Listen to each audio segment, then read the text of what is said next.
मन में क्वेश्चन आ रहा होगा ना कि 20 लाख है, 20 लाख ईसा पूर्व है, ठीक है ना।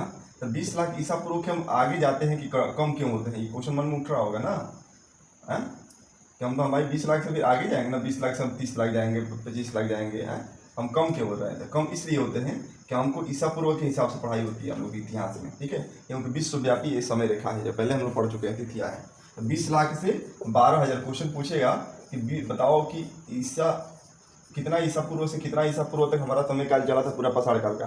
पूरा पाषाण काल का समय अगर पूछेगा तो आप लोग का जवाब होगा 20 लाख ईसा पूर्व से 12,000 ईसा पूर्व तक, ठीक है ना। ये दिमाग में रख, लिख लो, नोट करो, नोट करो। पूरा पाषाण काल, पूरा पाषाण काल, पूरा पाषाण काल 20 लाख साल, 20 लाख ईसा पूर्व वर्ष से लेकर के 12,000 ईसा पूर्व वर्ष तक। अच्छा लिखे हो, जो नहीं लिखा वो लिख लो। ईसा पूर्व का माना जाता है, इतना समय माना जाता है, ठीक है। इस काल को भी 3 भाग में बांटा गया है। किसको? पूरा पाषाण काल को भी 3 भाग में बांटा गया है। आरंभिक, मध्य, पूरा पाषाण काल माना जाता है 3 भाग में। लिख लो कि पूरा पाषाण काल को 3 भाग में बांटा गया है। पूरा पाषाण काल को 3 भाग में बांटा गया है। आरंभिक पूरा पाषाण काल, आरंभिक पूरा पाषाण काल। दूसरा लिख लो मध्य पूरा पाषाण काल, मध्य पूरा पाषाण काल। और तीसरा है हमारा आधुनिक, आधुनिक या उत्तर बोलते हैं इसको, ठीक है। आरंभिक हो गया, मध्य हो गया और उत्तर पाषाण काल लिख लो इसको। आधुनिक नहीं कहें, आधुनिक अच्छा इसलिए नहीं लगेगा कि पूरा पाषाण काल हम पढ़ रहे हैं ना। तो आरंभिक पाषाण काल, मध्य पाषाण काल और उत्तर पूरा पाषाण काल, उत्तर पूरा पाषाण काल।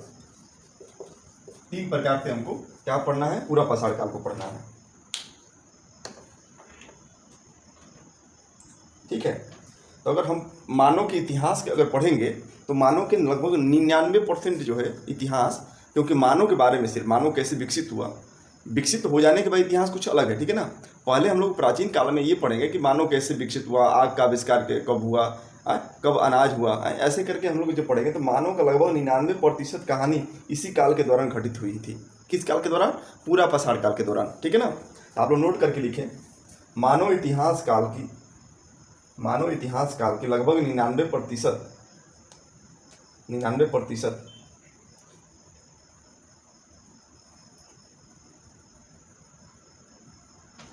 99% घटना पूरा पाषाण काल में ही मिलता है।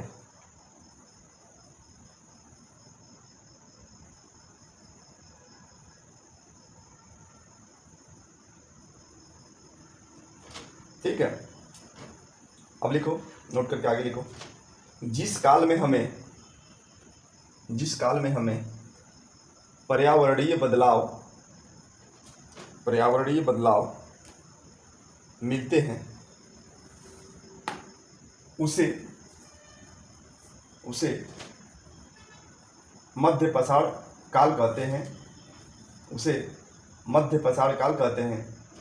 उसको लैटिन भाषा में मेसोलिथ कहते हैं, मेसोलिथ, मध्य पाषाण काल कहते हैं। ब्रैकेट में मेसोलिथ लिख लेना।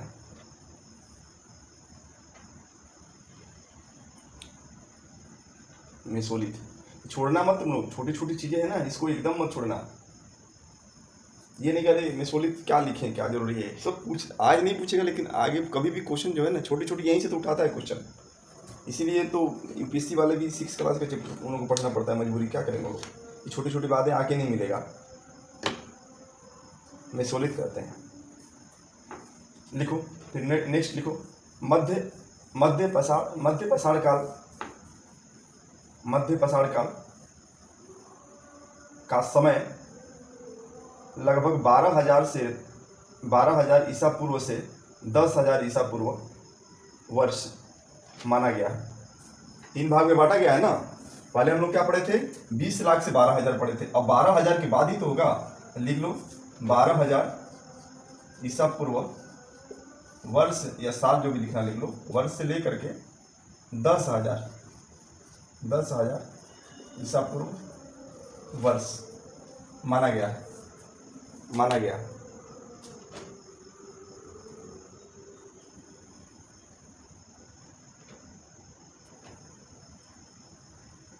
ठीक है, और नोट करो। नेक्स्ट, मध्य पाषाण काल में पत्थर के औजार आमतौर पे बहुत छोटे होते थे। आमतौर पे बहुत छोटे होते थे।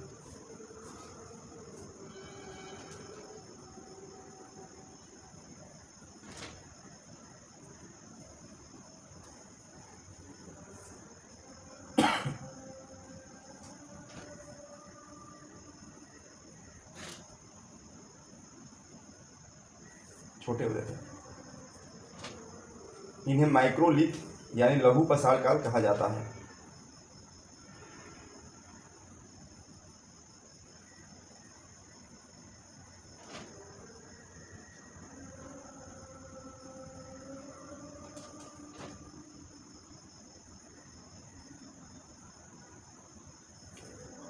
माइक्रोलिथ यानी लघु पाषाण काल भी कहा जाता है।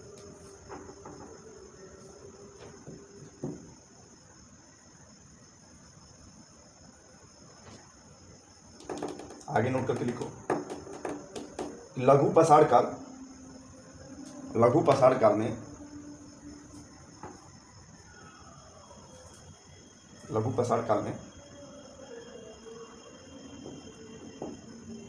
औजारों में हड्डियों और लकड़ियों के मुट्ठे मिलते थे। हड्डियों एवं लकड़ियों के मुट्ठे लगे होते थे। नेक्स्ट लिखें।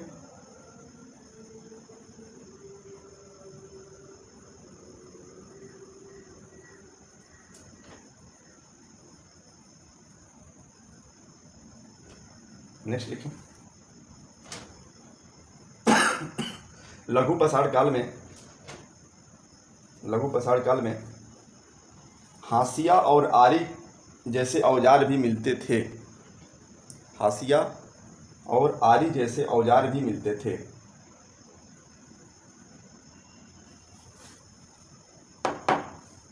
अब आप लोग समझेंगे ये बात कि आगे लिख रहा है कि साथ साथ पूरा पाषाण काल युग वाले औजार यानी पुराने समय वाला जो औजार था वो भी औजार इस काल में मध्य पाषाण काल को लघु पाषाण काल भी कहा जाता है।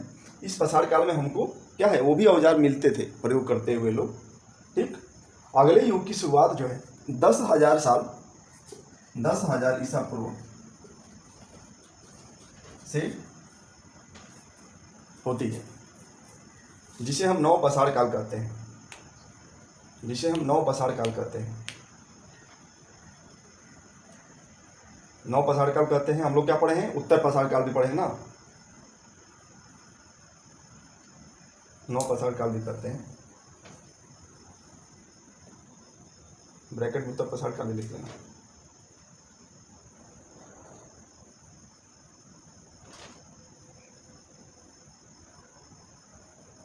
तो पूछा जाएगा बताओ नव पाषाण काल या उत्तर पाषाण काल का समय क्या था, तो 10,000 ईसा पूर्व से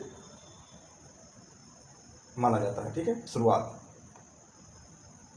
मध्य पाषाण काल का 12,000 से लेकर 10,000 तक, और 20 लाख से 12,000 तक माना जाता है हमारा आरंभिक पाषाण काल।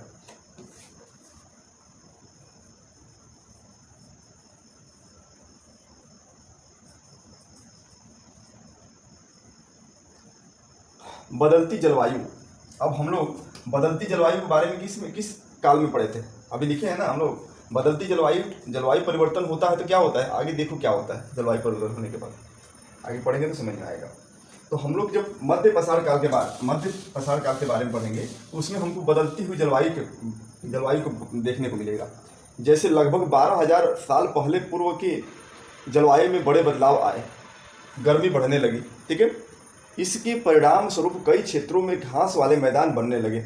पहले गर्मी जहाँ ठंडा प्रदेश में ज़्यादा ठंडा जहाँ स्थान होता था उस जगह पे जो है जब गर्मी भी नहीं रहेगा तब भी क्या होता है, जलवायु परिवर्तन नहीं होगा तो क्या होता था कि पेड़ पौधे मैदान वाला क्षेत्र बहुत कम होते थे। ठीक है, तो उस समय ये अगर मैदान का क्षेत्र यानी घास फूस जब नहीं होता था, उसके चलते क्या हुआ कि जो भेड़ बकरी हो गए, गाय हो गए, जो उसी पर आश्रित हैं, किस पे, घास पे आश्रित होते हैं, क्योंकि उन लोगों को खाने के लिए तो वही होता है, शाकाहारी होते हैं, तो उनके लिए जो है उस समय जब नहीं था, जब 12,000 साल जब जलवायु परिवर्तन नहीं हुआ, उस समय ये लोग नहीं उत्पन्न हुए थे। ठीक है, जब घास उत्पन्न होने लगा तो भेड़ बकरी गाय जैसे अन्य जानवरों की संख्या क्या हो गई, पहले कम थी, धीरे धीरे क्या हो गई, उनकी संख्या बढ़ने लगी। ठीक है, जो घास खाकर जिंदा रह सकते हैं।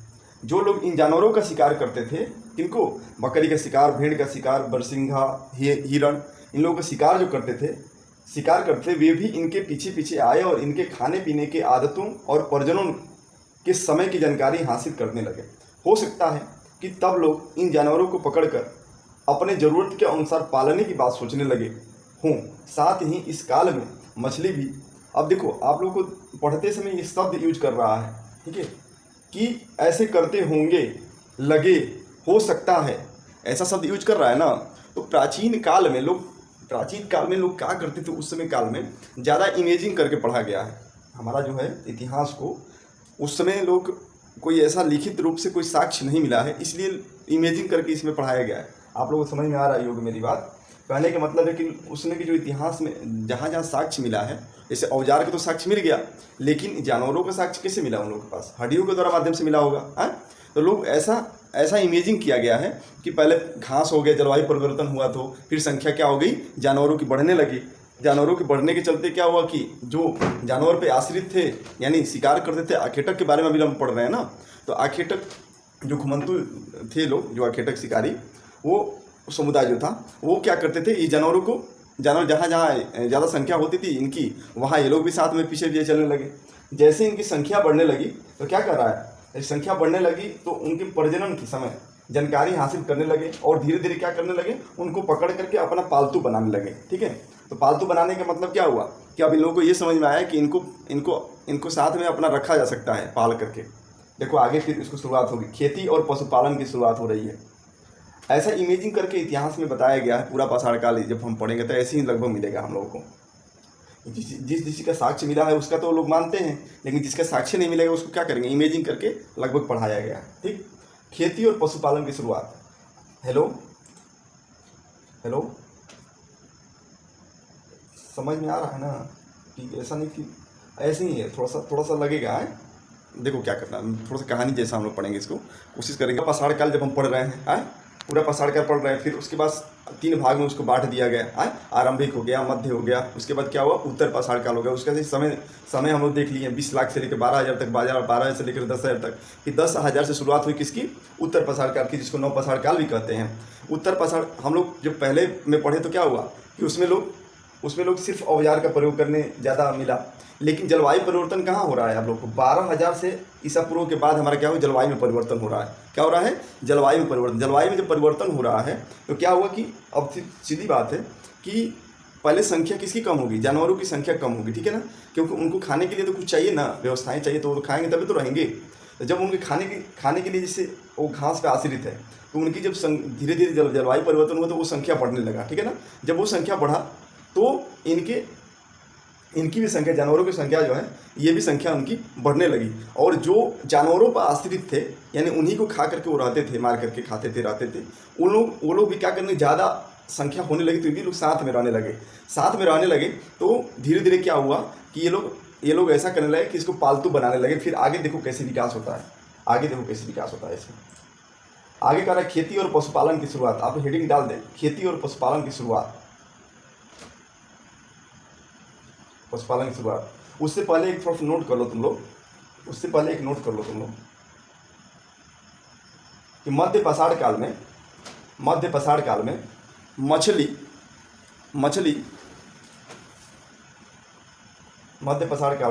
मछली भोजन के लिए एक महत्वपूर्ण स्रोत बन चुकी थी।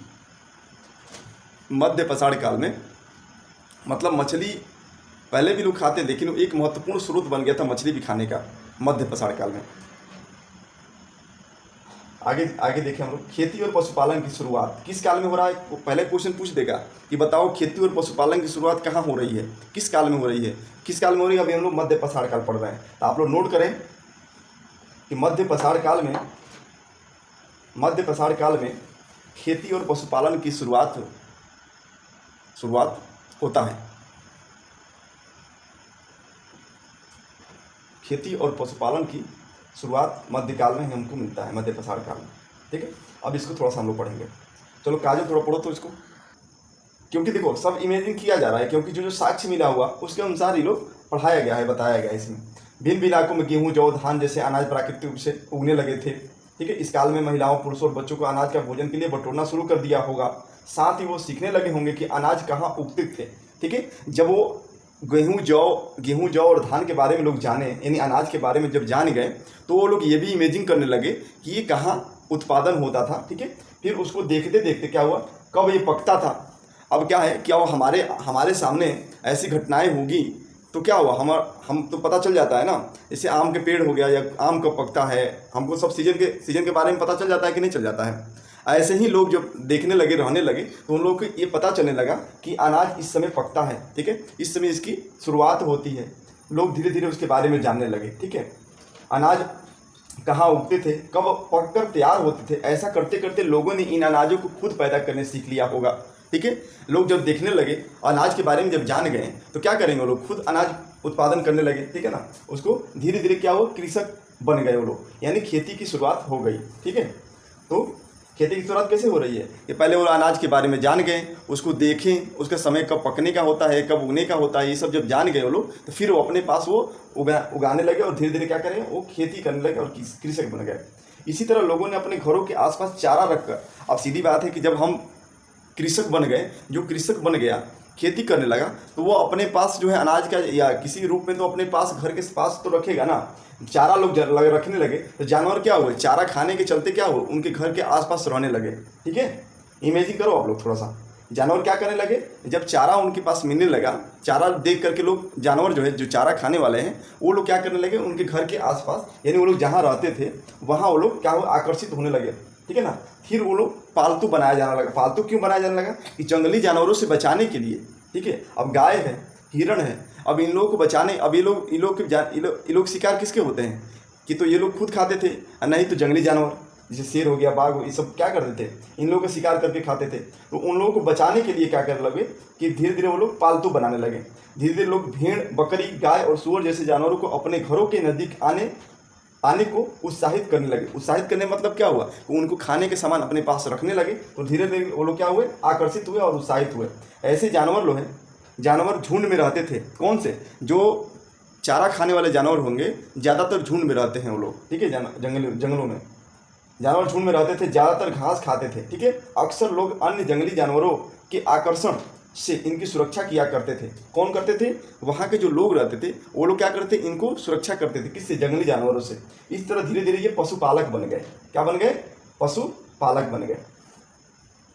ज़्यादा लिखने की इसमें कोई आवश्यकता नहीं, बस आप लोग इतना लिखेंगे कि मध्यकाल में हमको कृषि की शुरुआत हो गई। ठीक है, पहले मैं लिखवा दिया हूँ। पशुपालक यानी पशुपालन की शुरुआत कब हुई, तो वो भी हमारा मध्य प्रसार काल में मिलता है। सबसे पहले कौन सा जानवर बनाया गया था, पालतू, कुत्ता को। ठीक है ना, पालतू बनाया गया वो कुत्ते थे। किसको, कुत्ते को नहीं, कुत्ते को घास से आकर्षित नहीं किया जाता था। वो लोग भी तो मांस खाते थे ना। पहले के मनुष्य क्या थे, वो भी तो मांस खाते थे, घास तो खाते नहीं होंगे। अनाज होने से पहले वो लोग क्या खाते थे, घास खाते थे। इसीलिए तो पहले कुत्ता बना। कुत्ता भी तो मांसाहारी है। तो कुत्ता क्यों पालतू बना, थोड़ा सोचो, कुत्ता क्यों पालतू बना। सबसे पहले कुत्ता इसलिए पालतू बना कि जिसको पालतू बनाने के मतलब क्या, अब क्या तुम कोई खाएगा जहाँ पर बैठ करके, तो आस पर क्या करे, जुट्ठा वोटा तो छोड़ेगा ना वहाँ पे। तो धीरे धीरे ये लोग कुत्ता आकर्षित होने लगे। तो ये लोग समझे कि ये भी हमारे जैसे भोजन करता है। धीरे धीरे क्या हुआ, वो पालतू बन गया। ठीक है, तो ये इमेज सोचने वाली बात है, क्यों कुत्ता ही पालतू बना इन लोगों का। सबसे पहला कुत्ता पालतू बनने का रीजन क्या है, शेर तो साथ में बैठेगा नहीं। हाँ, कुत्ता ऐसा जानवर है कि जो कि मनुष्य को हानि भी नहीं पहुंचाता है और वह साथ में रह भी सकता है। ठीक है ना, लेकिन हम शेर बाघ को तो साथ में नहीं रह सकते हैं। समझ में आया मेरी बात, आप लोग समझ में आ रही है मेरी बात। तो आप लोग इमेजिन करें कि कुत्ता पालतू क्यों बनाया गया। देखो यहाँ पर लिखा है ना, फिर देखो यहाँ क्वेश्चन भी किया है, क्या तुम बता सकते हो सबसे पहले कुत्ते को पालतू क्यों बनाया गया। तो कुत्ते को पालतू बनाने का रीजन एक ये भी हो सकता है। ठीक है, मैं भी इमेजिन करके बता रहा हूँ। ये भी हो सकता है कि अनाज जो है पहले उत्पादन नहीं होता था, तो लोग जो आखेटक जो थे वो भी तो शिकार करके खाते थे, तो शिकार करके खाते थे तो वो भी देखे लगे कि ये भी हमारे जैसे खाने वाला है, तो उसको धीरे धीरे वो साथ में रहने लगा। ठीक है, इसीलिए पालतू बना। ठीक, जब अनाज उत्पादन होने लगा तो अनाज, अब घास फूस जो खाने वाला है, अनाज जो खाने वाला है जानवर, अब धीरे धीरे वो लोग पालतू क्यों बने कि जब अनाज का उत्पादन हो गया, जब कृषक ये लोग बन गए, उसके बाद इनको माना जाता है। आज भी देखें तो कुत्ता का जो है सबसे ज़्यादा लोग खर्चा उन्हीं लोग करते हैं, गाय से भी ज़्यादा। अब थोड़ा सा पढ़ेंगे हम लोग बसने की प्रक्रिया। क्या पढ़ेंगे? बसने, लोगों का पौधा उगाना, ब्रैकेट में लिख लो कृषक बनना, ब्रैकेट में लिख लो कृषक बनना, वहीं पर ब्रैकेट में लिखना पौधा उगाना, ब्रैकेट में कृषक बनना, और जानवरों की देखभाल करना, ब्रैकेट में पशुपालक बनना। यहीं पर नोट कर लोगे तो तुम लोग दिमाग में नोट्स में रहेगा तो सही रहेगा। पौधा उगाना, कृषक बनना, ठीक है ना, ब्रैकेट में लिख लो। फिर और जानवरों का देखभाल करना, ब्रैकेट में पशुपालक बनना, ब्रैकेट बंद कर लो। करने को, देखभाल, जानवरों को देखभाल करने को बसने का प्रक्रिया नाम दिया गया है। इन्वर्टेड कॉमा में लिख लेना इसको, बसने की प्रक्रिया नाम दिया गया है। बसने का प्रक्रिया क्यों नाम दिया गया है, इसका आप लोग थोड़ा सा सोचें, क्यों नाम दिया गया? इसलिए नाम दिया गया है कि हम कृषक बन गए और पशुपालक बन गए, तो अपना कृषि यानी खेती जो किए हैं उसको छोड़कर तो जा नहीं सकते हैं, पशु पाले हैं उसको तो छोड़ के जा नहीं सकते हैं। पशु तो साथ में चला जा सकता है, लेकिन कृषक बने हैं यानी खेती कर रहे हैं उसको तो छोड़ के नहीं जा सकते हैं ना, इसलिए बसने की प्रक्रिया इसका नाम दिया गया है। आप लोग पूछेंगे बसने की प्रक्रिया नाम क्यों दिया गया, तो आप लोग का रीजन आप लोग क्या बताएंगे कि कृषक बनना और पशुपालक बनना, ये बसने की प्रक्रिया नाम दिया गया है इसको। अपनाए गए पौधे तथा जानवर अक्सर जंगली पौधों और जानवरों के भिन्न होते थे।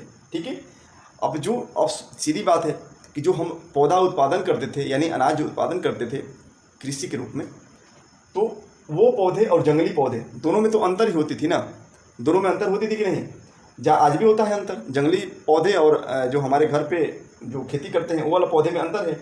जानवर भी अंतर होते हैं, जंगली जानवर और पशु जो पालने वाला जानवर होता है वो थोड़ा सा अंतर होता है, दोनों में अंतर होते हैं। ठीक है ना, तो ऐसे पहले भी था। इसी वजह से लिखना नहीं है, इसी वजह की बसने की प्रक्रिया के दिशा में अपनाए गए पौधों जानवरों को लोग चयन करते थे। उदाहरण के तौर पर खेती को कैसे चलाएंगे, तो उसी बीज को रख के वो लोग ये सोचते थे कि ऐसा हम अनाज रखें कि जिसका हम क्या करें, बहुत दिन तक जो है अगले साल में बीज हम लगाना हो तो बीज को भी रख सकें। ठीक है ना, तो ऐसे वो लोग अनाज भी क्या करते थे, सुरक्षित रखते थे या खोजते थे उसी के साथ में, और जानवर भी ऐसा रखते थे कि जो जल्दी बीमार ना हो। ठीक है ना, फिर आगे देखें, उन्हीं जानवरों को आगे प्रजनन के लिए चुना जाता है जो आमतौर पर अहिंसक होते थे। अहिंसक, अब हिंसक करने वाले जानवर को अपने पास कौन रखेगा? पशुपालन अगर हम करेंगे तो हिंसक जानवर को रखेंगे जो कि हम ही को खा ले। तो ऐसे लोग क्या करते थे, जो अहिंसक जानवर होते थे उसको अपने पास रखते थे। इसलिए हम देखते हैं पाले गए जानवर तथा कृषि के लिए अपनाए गए पौधे जंगली जानवरों पौधों से धीरे धीरे भिन्न होते गए। मतलब क्या कि ये सभी लोग पहले जानवर सबसे पहले जंगली ही थे, यहाँ तक कि लोग मनुष्य भी जंगली थे। ठीक है, लेकिन मनुष्य में अपने में बदलाव करते गया, धीरे धीरे विकास होता गया, मतलब मनुष्य अपने में चेंज करता गया। ज़्यादा मांसाहारी पर आश्रित पहले रहता था, जल्दी जब क्या हुआ कि जलवायु परिवर्तन हुआ तो धीरे धीरे अनाज का उत्पादन भी होने लगा। उसमें से अनाज ऐसे ये लोग चुन कर रखे कि जो हमारे लिए उपयोगी हो, ज़्यादा दिन तक टिकाऊ हो। ठीक है ना, वैसे पशु को अपने पास पालने लगे जो कि इनको मतलब अहिंसक हो, यानी ज़्यादा हिंसा करने वाला ना हो। ठीक है ना, तो धीरे धीरे विकास हुआ मनुष्य का। मिसाल तौर पर जंगली जानवरों की तुलना में पालतू जानवर, देखो पालतू जानवर और जंगली जानवर में अंतर तब आया जब वो पालतू बनने लगे। ठीक है, वही जंगल में ही रहते तो उन लोगों को कुछ अंतर ज़्यादा डिफरेंट नहीं होता, लेकिन जब वो पालतू बनने लगे, जो अहिंसक जानवर हैं वह उनमें क्या होगा, थोड़ा सा अंतर डिफरेंट पता चलने लगा। दांत तथा सींग छोटे, जो पालतू जानवर होते हैं उनके दांत छोटे होते हैं। ऐसे कुछ उदाहरण इसमें दे रहा है। इन दांतों को देख करके हमें कौन सा जंगली जानवर है, कौन सा जंगली सूअर है, इसके बारे में पता लगाएं। बसने की प्रक्रिया पूरी दुनिया में धीरे धीरे चलती रही। एक बात आप लोग समझें, सिर्फ ये भारत का नहीं आप लोग पढ़ रहे हैं, ये पूरा विश्व के जो है मनुष्य का हम इतिहास पढ़ रहे हैं। ठीक है ना, न कि किसी हम एक स्थान के विकास का बात कर रहे हैं, हम पूरा पृथ्वी का जो बात कर रहे हैं, कैसे मनुष्य का विकास हुआ धीरे धीरे। करीब 12,000 साल पहले इसकी शुरुआत हुई। वास्तव में आज हम भी जो भोजन करते हैं इसी बसने की प्रक्रिया वजह से है। ठीक है, आज ये लोग नहीं बसे होते तो हम लोग क्या होते, क्या नहीं होते, हम लोग भी अनाज का प्रयोग नहीं कर पाते ऐसे।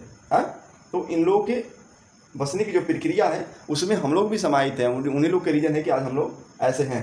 कृषि के लिए अपनाई गई सबसे प्राचीन फसल गेहूं और जौ आते हैं। इसी तरह सबसे पहले पालतू जानवरों में कुत्ते, बाद में भेड़ बकरी। तो आप लोग थोड़ा सा लिख लें, अगर लिखे होंगे तो ठीक है, नहीं लिखे हो तो लिख लो आप लोग। पालतू जानवर में सबसे पहले कुत्ता, बाद में भेड़ बकरी गाय इत्यादि किया जाने लगा। ज़्यादा पहले पूछता है, फर्स्ट पूछता है ज़्यादा कि सबसे पहले कौन सा जानवर को पशु बनाया गया पालतू। ठीक, गेहूं जौ पूछेगा सबसे प्राचीन फसल, तो आप लोग गेहूं जौ इसका जवाब देंगे। गेहूं से पहले मैं बताया था, जौ को बताया था ना।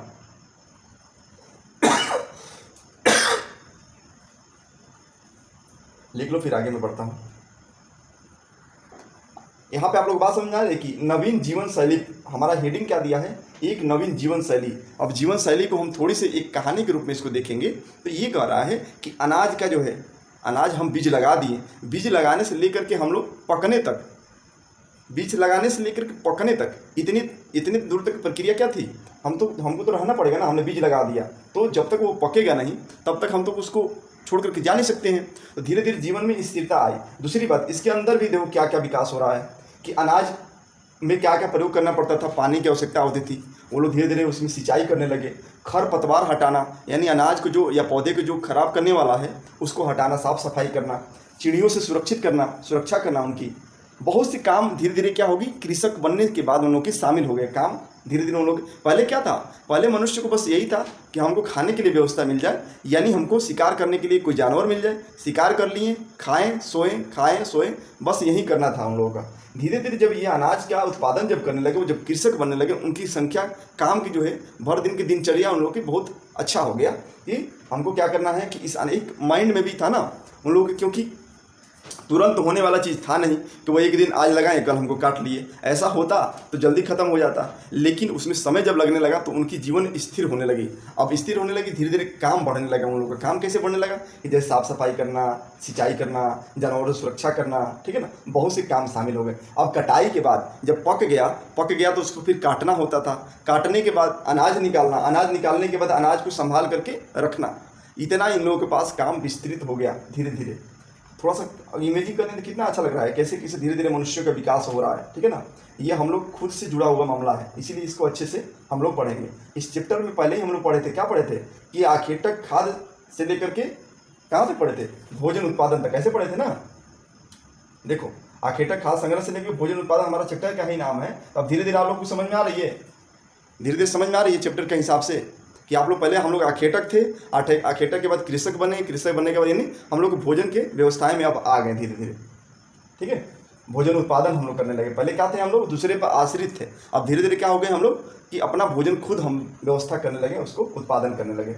अनाज को भोजन और बीज दोनों ही रूपों में बचा कर रखना आवश्यक था। अब क्या करते थे लोग, बीज को भी बचा कर रखते थे और भोजन करने वाला भी अनाज को बचाने लगे। बचा कर रखना बहुत आवश्यक था, क्योंकि अगर बीज को नहीं बचाएंगे तो फिर आगे की खेती कैसे होगी, ठीक है। तो लोग ये काम करने लगे, इसलिए लोगों को इसके लिए भंडारण। अब देखो क्या हुआ कि जब आवश्यकता, देखो कैसे कैसे बढ़ रही है आवश्यकता, स्टेप वाइज आप लोग समझेंगे तो बहुत अच्छा लगेगा पढ़ने में। कैसे हुआ, अनाज काटने के बाद उसको अनाज का जब अनाज को पौधे से जब निकाल लिए, बाहर निकाल लिए पकने के बाद, फिर उसको रखने की व्यवस्था उन लोग के माइंड में देखो कैसे विकास हो रहा है कि माइंड में वो लोग सोचे कि अरे अनाज तो उत्पादन हो गया हमारा, अब इसको कहाँ रखेंगे, ठीक है।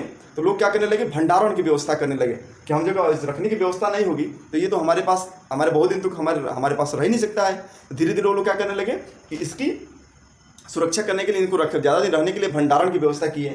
भंडारण की सोचनी पड़ी। बहुत से इलाकों में लोग मिट्टी के बड़े बड़े बर्तन बनाए जाने लगे। अब देखो धीरे धीरे देखो क्या हुआ, बर्तन बनाने का विकास हुआ।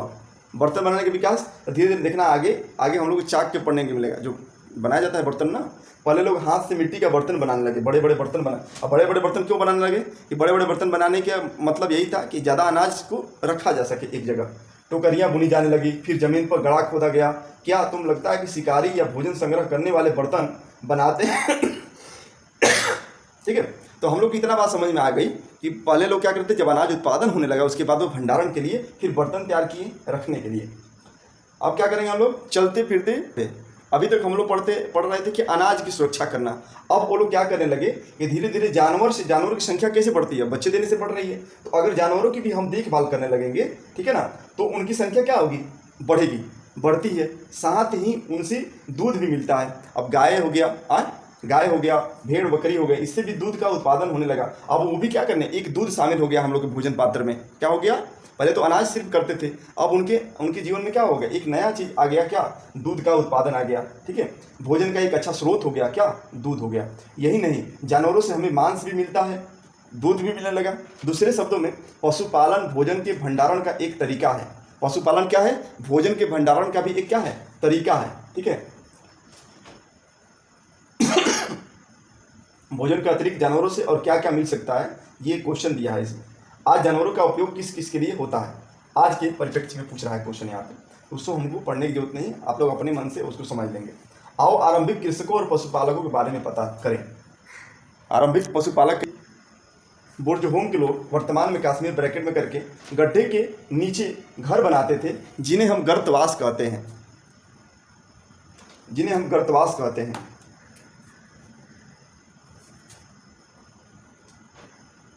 गर्तवास कहते हैं।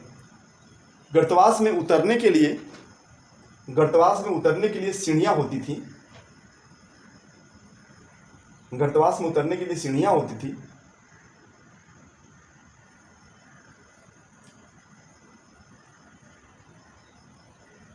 नेक्स्ट अलग अलग पॉइंट करके लिखो। बुर्ज होम के लोग गर्तवास इसलिए बनाते थे, ठंड के मौसम से सुरक्षा मिले।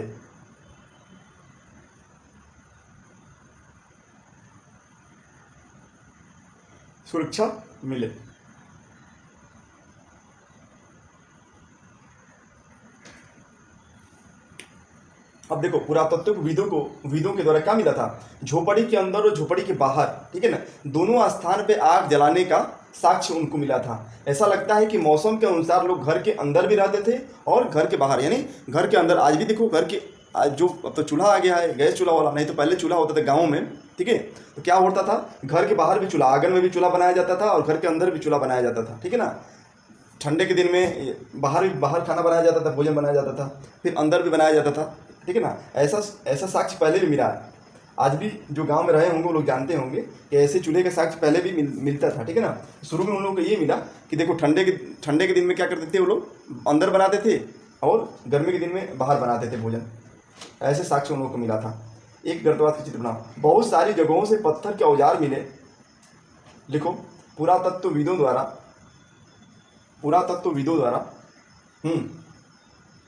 टाइम हो गया क्या? पुरातत्वविदों, बहुत जगहों पर पत्थर के औजार मिले।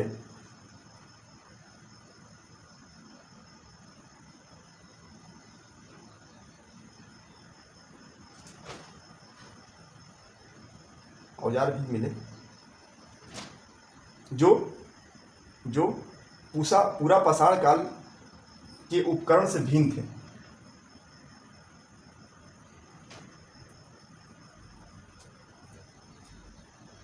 थे।